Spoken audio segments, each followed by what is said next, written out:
The lead tonight, the severe weather, which is already causing major issues as millions of Americans hit the roads and take to the skies for their holiday celebrations. Atlanta's airport, the busiest in the United States, is recovering from severe thunderstorm warnings that even forced air traffic controllers today to evacuate their tower.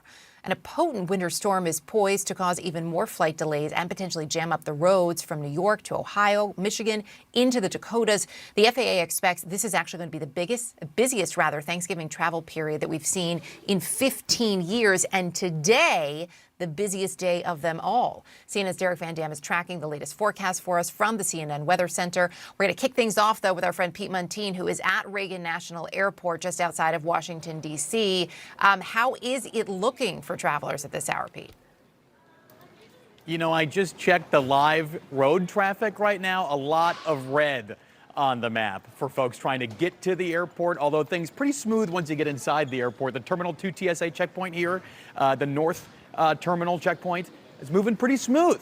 The wait time about 5 minutes, according to Reagan National Airport. 2.7 million people anticipated to be screened at checkpoints like this one across the country when the day is said and done. The big day still ahead, though. Sunday will be the biggest of the Thanksgiving rush. Everybody coming home all at once. That's when TSA anticipates screening 3 million people in total. A thing to underscore here is that the cancellations today have remained only in the dozens, but the delays really climbed into the thousands. This is the departures board here at DCA. You can see some yellow around Atlanta. The hangover from the problems there earlier today when the control tower had to close down for about 10 minutes. Could be completely evacuated, a condition called ATC 0, because of heavy winds and severe storms there. Spoken to travelers here today from North Carolina, from Texas, going to Michigan. They say they're really taking all of these snags today in stride. Listen. It was a 70-passenger plane with 50 people on it, so it was like, actually, I don't know. I expected it to be packed, and it was not, so that was great. Pretty easy day. Yeah, I don't know why we've been taking the car for years instead of just flying here. You got to be flexible and roll with it, and if opportunity presents, which was this, because it was nonstop, I took it. Be patient. That's the key. Just be patient, go with the flow. Don't check bags in. It'll save you some time. Try to travel light if possible, but also, be kind to others. Let people pass if they're trying to catch a quick connection, and just keep it simple. Here's the deal. We could see some ground stops, according to the Federal Aviation Administration, as the day and the night goes on here at Reagan National Airport. It's on the list. Philadelphia, also the 3 New York airports, Newark Liberty, LaGuardia, and JFK. Also in Atlanta again, not totally out of the woods yet, and still some bad weather out there. Of course, a lot of people are going to consider driving instead. And AAA says of the 80 million people it anticipates traveling 50 miles or more during this Thanksgiving rush, about 90% of them will drive. Right now is kind of the worst time. The confluence of folks going home from school or maybe even going home from work if they were working today, combined with holiday travel, it can really pump up the normal traffic to about 4 times the norm when it all meets together. So if you're going to leave tomorrow, leave early in the day, AAA says, or consider waiting till Thanksgiving Day when things are a lot more smooth. So my grandparents did for years. They would drive Thursday morning, and I like that advice. Keep it simple and be kind from that traveler you spoke with. Pete, thank you. Well, this blast of Arctic cold air that is set to sweep across the country could really have an impact on holiday travel, both in the skies and on the roads. A number of states are already under winter weather alerts as this large system moves through into the East Coast. Look at that there. CNN's Derek Van Dam is tracking it for us in the CNN Weather Center. Derek? Erica, certainly challenging holiday travel conditions across the Deep South. Remember, earlier this morning, we had a ground stop at Atlanta's Hartsfield-Jackson International Airport because of strong thunderstorms that moved through.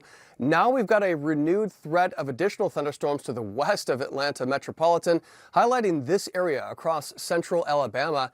Damaging winds, a couple of tornadoes, large hail cannot be ruled out, according to the Storm Prediction Center. It's part of a larger storm system that's overspreading rain to the East Coast. I'm going to stop this high-res forecast radar imagery at 7 a.m. tomorrow morning.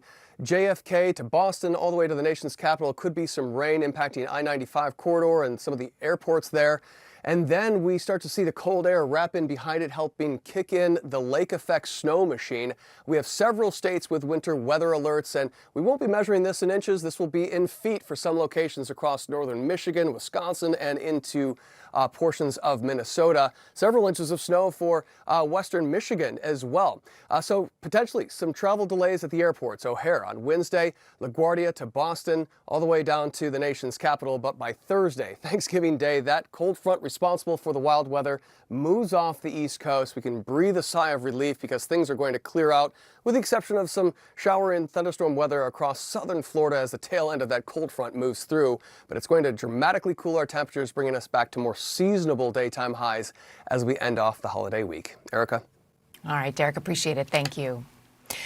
Joining me now, the international president for the Association of Flight Attendants, Sarah Nelson, and Expedia travel expert Christy Hudson. It's good to see you both. So, Sarah, it has now been 12 days since the government officially reopened following the longest shutdown in history. Is air travel finally back to normal? Air travel is not going to be back to normal for quite some time, and the weather combined with the stretched staffing both at TSA and at our air traffic control is going to make things a little bit harder. So if things are slowed down, that's for safety, and people really need to remember that, give themselves plenty of time when they're coming to the airport. Looking ahead, also checking your flight ahead of time, making sure that you're packing in layers, you're bringing your empty water bottle to fill on the other side of security, and making sure that you're packing your bag from an empty bag so that you don't have any prohibited items that would slow you down too. Yeah, you don't want it to slow you down, and the people behind you don't want that either. Christy, for travelers who may be impacted, Sarah mentioned the weather. There could be some slowdowns as well. If a flight is severely delayed or canceled, what about a refund? How should they handle that? Yeah, there are a few things you can do to be prepared. Luckily, cancellations are statistically pretty rare. Delays, not so much. So if you do find yourself this weekend on a canceled flight or you're going to miss a connection, there's a couple things you can do. First is get where you're going. So go speak to the gate agent. At the same time that you're waiting for the gate agent, pull open the airline app and start a chat with a representative or call to see who can get you sorted first. Another thing you're going to want to do is call your hotel or your car rental company and let them know if you're going to miss a pickup window or miss your check-in time so that you're not marked a no-show and forfeiting those reservations. A lot of times you are going to be eligible for some kind of compensation or accommodation if you are canceled. Delays, it depends how severe the delay is. All right, so as we look at all of that, the Transportation Department launched a nationwide campaign urging travelers to improve their behavior. Here's a little bit of what Secretary Duffy had to say. I would encourage people to maybe dress a little better, which encourages us to maybe behave a little better. Let's try not to wear slippers and pajamas as we come to the airport. Don't come in your PJs. Be nicer to everybody. Sarah, do you think these suggestions, in all seriousness, could that help to improve air travel? We're looking at some live pictures here of Reagan National right now. Encouragement to be kind and nice to each other is a very good thing. It's a really important thing to remember. We do this magic of flight by coming together with a little bit of solidarity, understanding that we're checking a little bit of our own freedoms in a small amount of space. We got to put our tray table up. We got to have our seatbelts on. We got to stow our bags and make sure that you're not putting coats in the overhead bins where someone's bag could go. So your coat's going to get squashed. Just be thoughtful about the people around you. It's going to go a lot further. And flight attendants really would just like to encourage people to keep their shoes and socks on. It's good for your safety. It's easier for getting through the airport, and we're all going to be a lot happier on board. I will second that. I may not be a flight attendant, but as a frequent traveler, yes, please keep your shoes and socks on. Really quickly, Chrissy, before I let you go, when we look at the roads, we heard the numbers there earlier. I think at this point, at least 73 million people expected to travel by car overall this holiday. When it comes to severe weather, any advice for families who can't escape traveling on these busy times? Yeah, everything is just going to take longer. So build in that time when you're leaving home, leave in the wee hours of the morning, reserve your parking spot ahead of time so that there's smoother travels there. Make sure you're bringing a carry-on instead of checking a bag. That helps you skip an entire queue at the airport.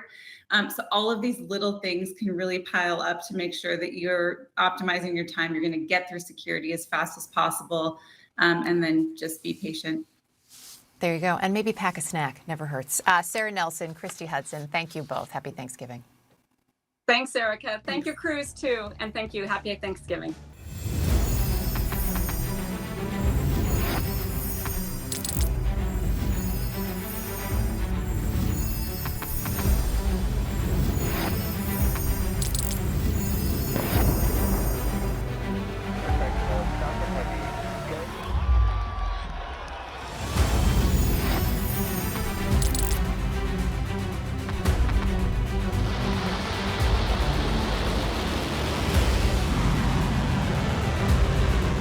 Been fighting so long and so hard that they don't know what the they're doing.